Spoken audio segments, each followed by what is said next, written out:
Everyone. Hope you guys enjoyed your Fridays off. Thank you so much again for being flexible. And hope you guys are relaxed at home right now. Watching this between binging Netflix. Yeah, just enjoy your weekend, honestly.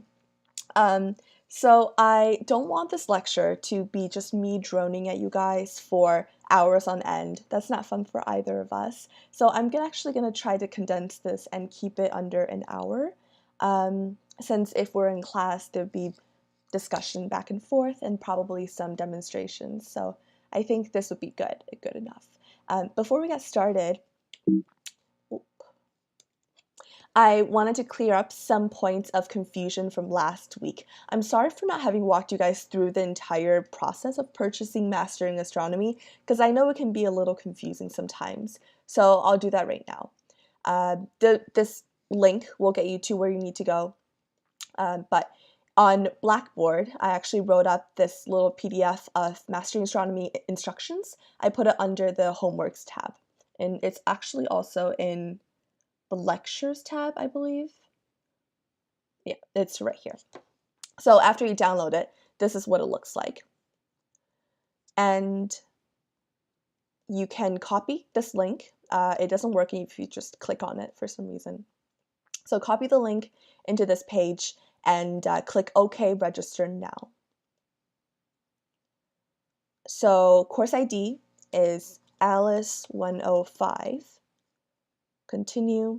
And if you haven't had a Pearson account in the past, so if you've used it for something like Mastering Physics or the equivalent, you will have one, but otherwise create a new account. So email, you could use Donuts or Life, because they are. Password, first name, Donuts, last name, Life. Security question, I'm hungry. All right. So after you create the account, they'll give you some options. And I recommend picking the last one because one is the cheapest. And I don't think you can see my face right now, but I'll be back soon. Cheapest, and it gives you everything you need. It gives you the textbook, which comes in the form of the e-text, and a 6-month access to the homework in Mastering Astronomy, and also all of the interactive activities and videos and stuff like that. So you click on that, put in, whatever information they need from you, and I think the cost is, $59.99. So after you put in the billing information, let me just go back for a minute. This is what you'll see. You'll see a confirmation, and then they'll ask you to put in the course ID again, and then you'll be prompted to enter your CUNY First username ID, then you'll be done. So we don't have homework this week, but when there is homework, it'll be in your account, and I'll give you guys more instructions of what we're gonna, what the homework's gonna be on and where to find it. So, all right, I think we can get started. Oh, survey question 1, simple. Course ID is Alice105. So I think it's important that we understand the history of astronomy and how it came about before we explore it further. So today we're going to be talking about some of the key players in astronomy and their contributions in helping to advance the study of astronomy. Before we get into it though, I want to provide just a few definitions so we establish a good foundation for our future lectures, because I feel like these few terms can sometimes be easily confused. So first, what is life? There's many different definitions. Our scientific definition, as defined by the NASA Institute of Astrobiology, is a self-sustaining chemical system capable of evolution. So anything from, the smallest microorganism to life in the human form, it's all, we're all living. And extraterrestrial life comprises of any life that's not from Earth. And so space, universe, and cosmos, these three terms, it seems like in popular media are used interchangeably, and they are very similar, but there are some distinctions that I think we should talk about. So space is a 3D void that's continuous and exists between planets and stars. So it extends from where Earth's atmosphere ends, which is around 100 kilometers from the surface of the Earth. And universe is a term that we use that encompasses everything that exists, including space, matter, time, and energy, which includes dark energy and dark matter. And we'll talk about that in the future. And then cosmos is used as a synonym for universe. It used to be defined as a harmonious and orderly system of space. So now, we use it as a synonym for universe. It's also seen as something that's infinite, containing both possibly the universe and perhaps a multiverse. So let's talk a little about ancient Greek astronomy. So from written records, we know that since perhaps even 5,000 years ago, civilization like the Chinese and Babylonian were looking up at the skies and wondering what was suspended over our heads. However, it seemed that these recorded observations were never used for much beyond meeting immediate religious or practical needs, meaning that the information was never used for scientific purposes, but it was different in ancient Greece. So we tend to trace the origin of Greek history to around 2,500 years ago, as they developed a tradition of trying to understand nature without using supernatural explanations. In astronomy, they created models to explain what they saw in the skies. But 2,500 years ago, the model of choice amongst the brightest Greek minds was a flat Earth under a dome-shaped sky, which, unfortunately, some people still think is true to this day. So how do we know that this model is not true? It's from the help of these people down here, the ideas proposed by them, and we're also going to be looking at their disciples and future astronomers that built their ideas off of these initial propositions. So Thales asked the question that set the stage first, as it was the first time someone had suggested the world could be understandable. He asked, what is the universe made of? Simple question, but we still can't really answer it. And the Greek philosopher Anaximander proposed the idea of a geocentric model, where the Earth is in the center of the universe. The Earth, he said, is surrounded by celestial sphere, which is just a sphere encircling the Earth, in which the skies, including the sun and the stars, were located. And it's interesting that he put the Earth in the middle, not just of the solar system, because they didn't understand that, but of everything that exists outside in the universe. So this geocentric model was successful at explaining most astronomical phenomenon, but the model encountered one big problem when astronomers observed periods of planetary movement called apparent retrograde motion. And retrograde just means backward. That would last from a few weeks to a few months, rather than the planet's normal prograde motion here. And so prograde is defined as moving from west to east, and retrograde is the opposite, if it moves from east to west. So here's what it will look like, just a bigger picture. So while the planets, right, are usually prograde, and so in 2011 we locate this planet and we're just tracking its movement. It's moving from here over to the east here in 2012. So sometimes we see them change directions actually periodically and move the opposite direction to the west with respect to the stars before it loops back again. And so this star, for example, in January 2012, it's here, and then it actually starts to move west and is here in April. Then it moves prograde again and is east in July of 2012. So the Greeks were really baffled by this, and it was problematic since it really didn't fit with the idea of heavenly perfection espoused by Plato, an idea that all heavenly objects moved in perfect circles. So in 150 AD, Greek astronomer Ptolemy had an idea that might explain the phenomenon.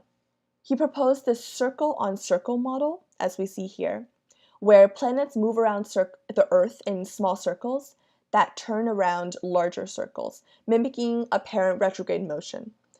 But not only was this model extremely complex, it also required him to actually manipulate mathematical calculations by putting some of the circles off-center in order to agree with his observations that he saw in the skies. So despite everything, it actually did do a good job of estimating and forecasting rough planetary positions within a few degrees of arc. And despite the fact that his model was incorrect, very incorrect, there wasn't a viable alternative, and his model was actually used as a standard for the next 1500 years. So this video might clear up any confusion you might still have about apparent retrograde motion. Let's play it. You may have heard that Mercury is retrograde again, but if you try to find out what that means, search results are dominated by astrologers who believe that Mercury can make you spill coffee on your favorite shirt or cause your car to break down. But if you set aside all of those creative interpretations, there's actually a real astronomical phenomenon underneath.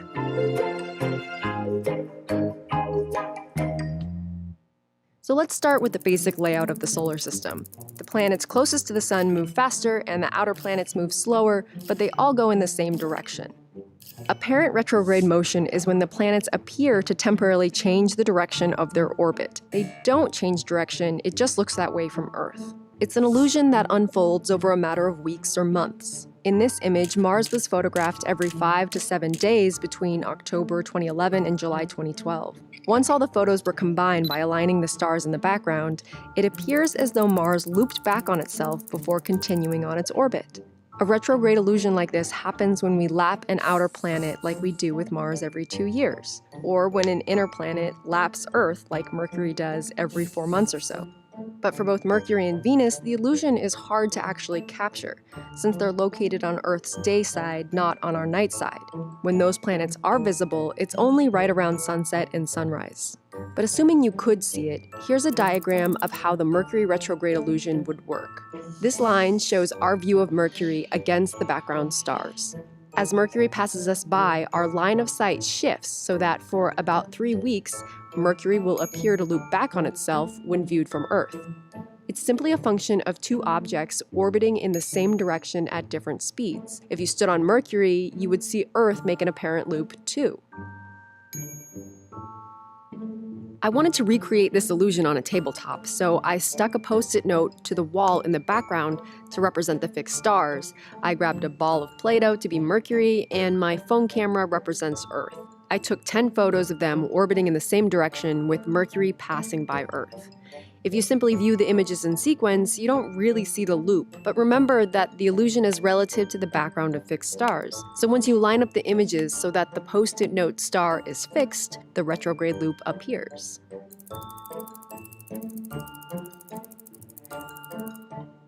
Here's another visualization of the retrograde loop of Mars as Earth passes it. The bottom part shows the positions of the planets, and the top is the corresponding view of Mars from Earth. The key is to always remember that Earth is moving too. So retrograde motion was baffling to early astronomers who thought that Earth was stationary and at the center of the solar system. In the 2nd century, Ptolemy devised a complicated system of loops and orbits within orbits to account for the retrograde motion of planets. That model was accepted for 1500 years because it seemed to fit the observations, even though it was completely wrong. Once Copernicus showed that all the planets, including Earth, move around the sun, then retrograde motion was easily explained as an illusion. So if there's any life lessons to learn from Mercury retrograde, it's that we may be vulnerable to illusions when we think that everything revolves around us.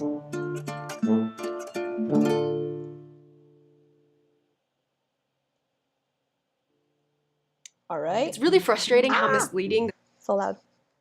All right, thanks, Vox. So let's talk a little bit about how the idea of geocentrism affected ancient Greek thoughts surrounding life in outer space. So around the time, there were two schools of thought, the Aristotelians and the atomists. So the Aristotelians were named after and led by Aristotle.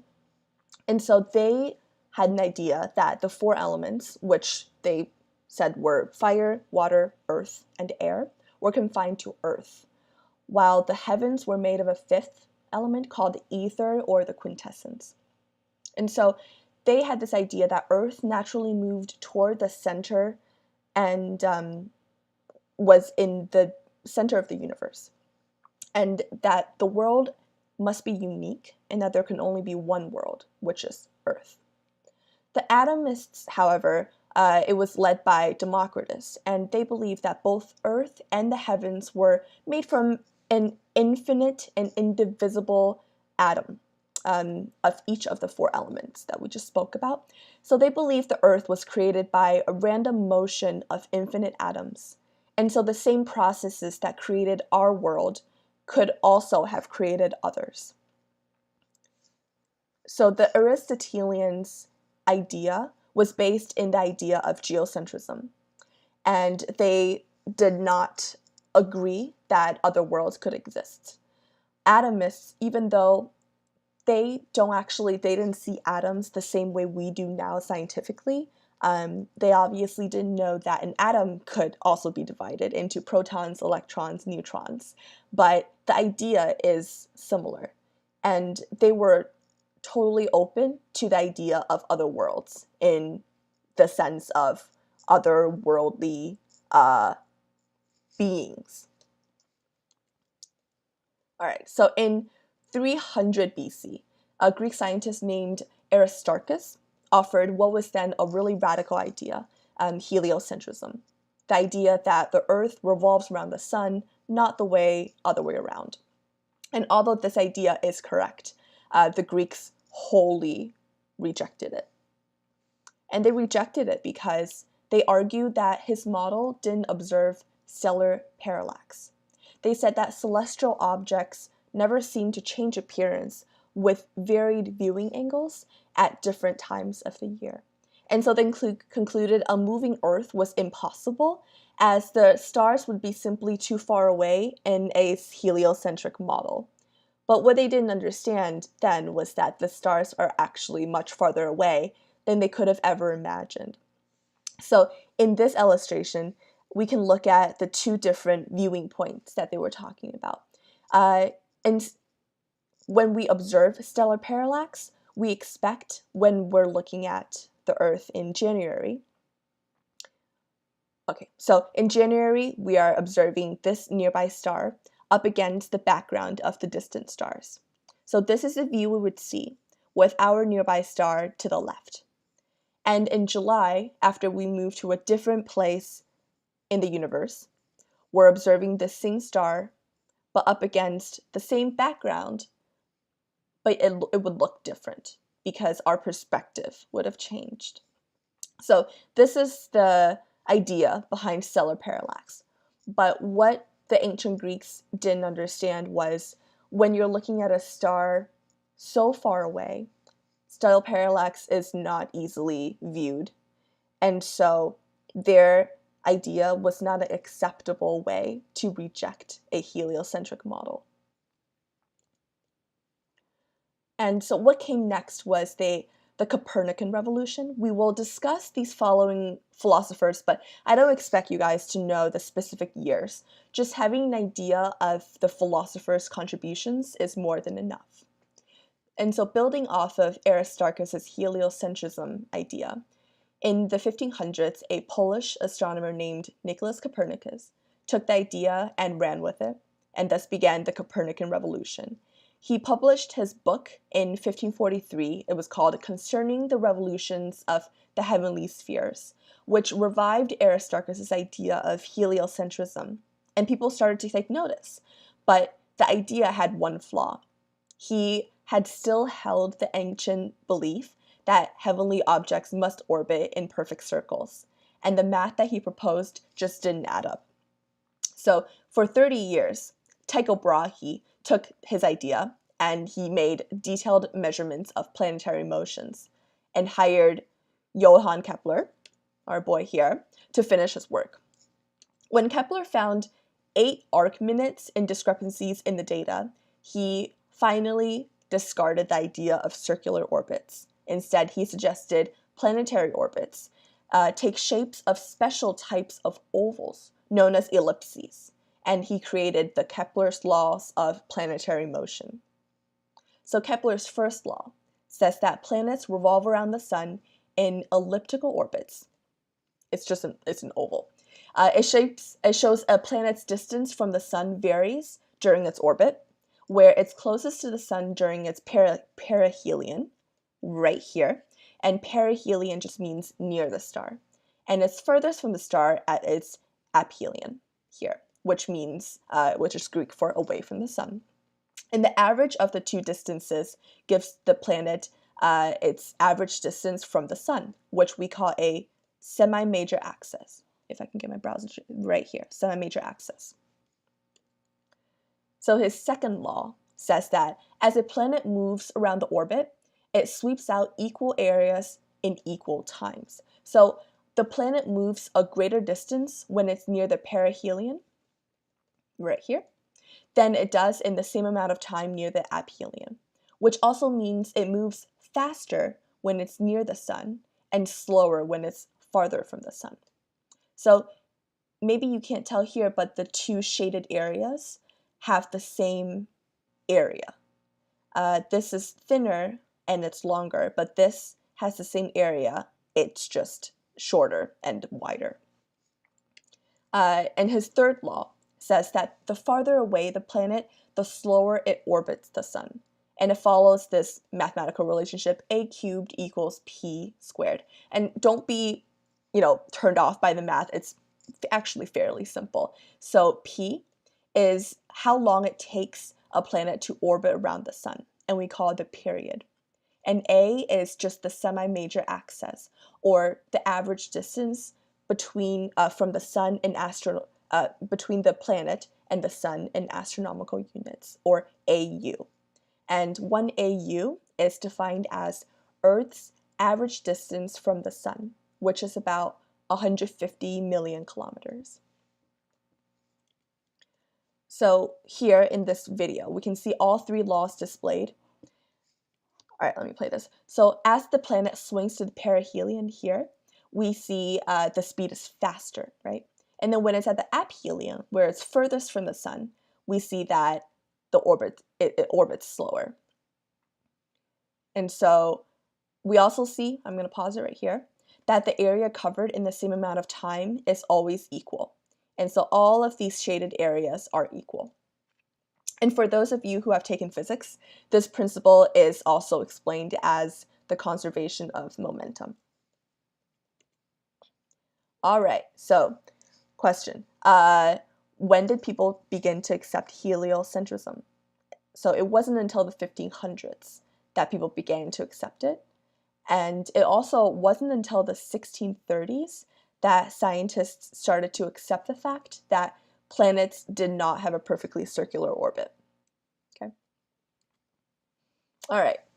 In the 1600s, there were still a lot of misconceptions about astronomy amongst Greek philosophers, and they had three main points of confusion.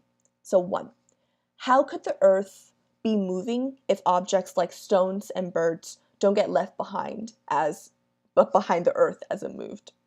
They were also confused, why has no one seen stellar parallax? And they believed it should be seen if the Earth orbited the sun. And lastly, they still held the ancient idea that all heavenly objects must be perfect and unchanging. And this idea was also upheld by the church. So Galileo was able to prove all of those misconceptions wrong. He explained why birds don't get left behind as Earth rotates around the sun. We call it gravity. He proved that our universe is not perfect in the Greek sense. And through his telescope, he saw that Venus revolves around the sun and that the moons of Jupiter revolved around Jupiter and not the Earth, which further disproved the ancient geocentric belief. So we're actually going to focus on these two today. So in 1609, Galileo built a telescope by himself, and he saw that the moon actually had mountains and valleys, just like our imperfect Earth. Additionally, he also saw sunspots on the Earth, on the sun. You can see right here. So those were also considered imperfections at the time. And so this idea, right, of if the sun and our moon were both imperfect, it's not so crazy to suggest that the scientific community should also abandon the idea of a perfect circular orbit. But since the Catholic Church doctrine still held Earth to be in the center of the universe, Galileo's revolutionary explanations were against the commonly held beliefs and were actually criminal. And so in 1633, he was brought before a church inquisition in Rome and was ordered to rescind his claim that Earth orbited the sun, or else face execution. He didn't die. Yeah. So survey question number 3. What did the sunspots signify? That things are not perfect, that heavenly objects are not perfect. Newton. Not only did he develop laws of optics, motion, and gravitation, he also invented differential calculus, and all before he was like 30. So I don't think I can explain the genius of him better than Neil, so we will let him do the honors.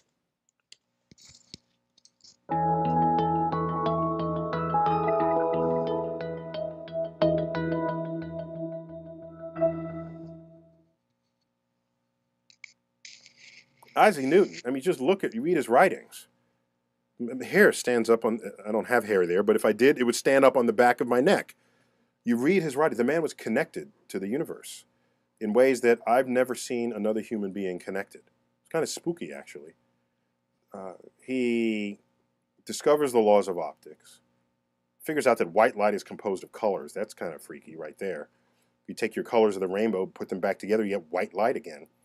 That freaked out the artists of the day. How does that work? Red, orange, yellow, green, blue, violet gives you white. The laws of optics, he discovers the laws of motion and the universal law of gravitation. Then a friend of his says, well, why do these orbits of the planets, why are they in the shape of an ellipse, sort of flattened circle? Why aren't they some other shape? And he said, I don't know. I'll get back to you. So it goes home, comes back a couple months later. Here's why. They're actually conic sections of a cone that you cut. And they said, well, how did you find this out? How did you determine this? Well, I had to invent integral and differential calculus to determine this. Then he turned 26.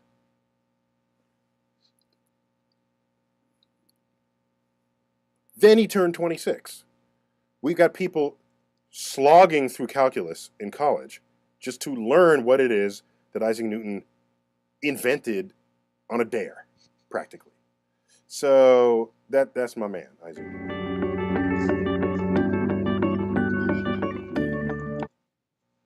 Yeah, couldn't have said it better. So Newton laid out the precise mathematical descriptions of how motion works. And you guys, I'm sure you know the 3 laws of motion. First one, an object moves at a constant velocity or stays at rest unless there's a net force that acts on it to change its speed or direction. Second one, F equals ma. Third, a force has an equal and opposite reaction force. So in 1666, Newton, by his own account, said he saw an apple fall on the earth and realized the gravity making the apple fall was the same force that held the moon in orbit around the earth. And so he created his new universal law of gravitation. But there was still this question of how does the earth feel the sun's attraction, and how does the earth know to orbit around the sun, right? Math doesn't give you that explanation. So Einstein suggested this model that all objects reside in something known as fourth dimensional space-time. And he explained gravity as a curvature of the space-time. All right, Survey question 4. Who was disproved? So we talked about before, the Aristotelians, they held the idea that Earth was in the center of the universe and that there was only one world, Earth. The atomists believed that everything was made up of indivisible little atoms, and because of the random movements of atoms that created Earth, it was very possible that the same had happened somewhere else. So the Aristotelians were disproved because the Earth is not in the center of the universe. And the atomist view is actually not yet proven, but it is still possible, meaning that there may be other worlds out there that only harbor life, that may harbor life. All right, now that we understand ancient astronomy, let's talk about our current understanding of astronomy and our place within the universe. So we can think of our place in the universe as a cosmic address.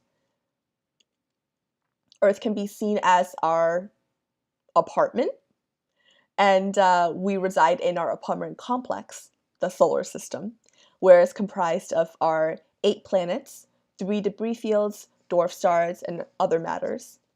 And our city is the Milky Way galaxy.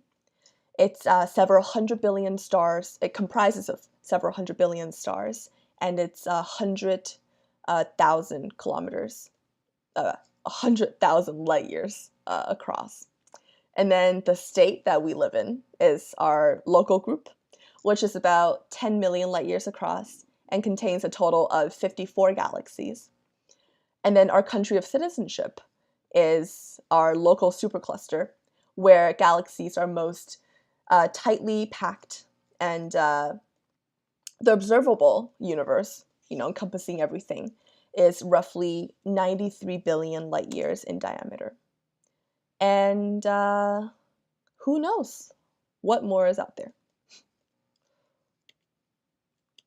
All right, so to put things into perspective, we're going to end with this video.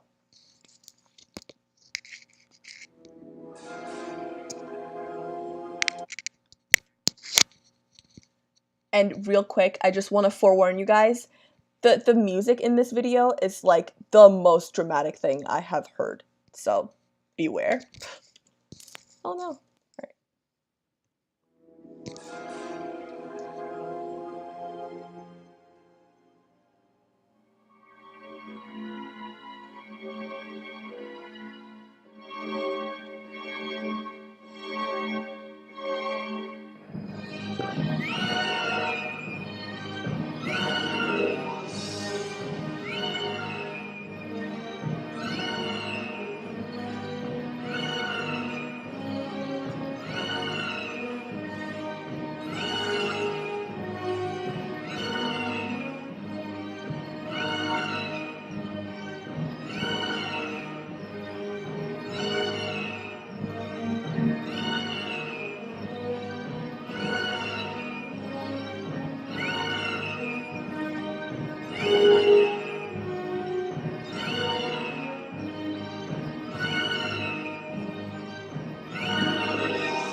Intense.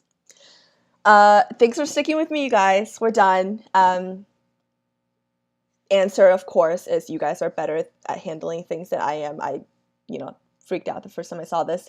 Yeah, so answer the survey questions that are attached with the lecture, and I'll see you guys next Friday. Okay, bye. Thank you.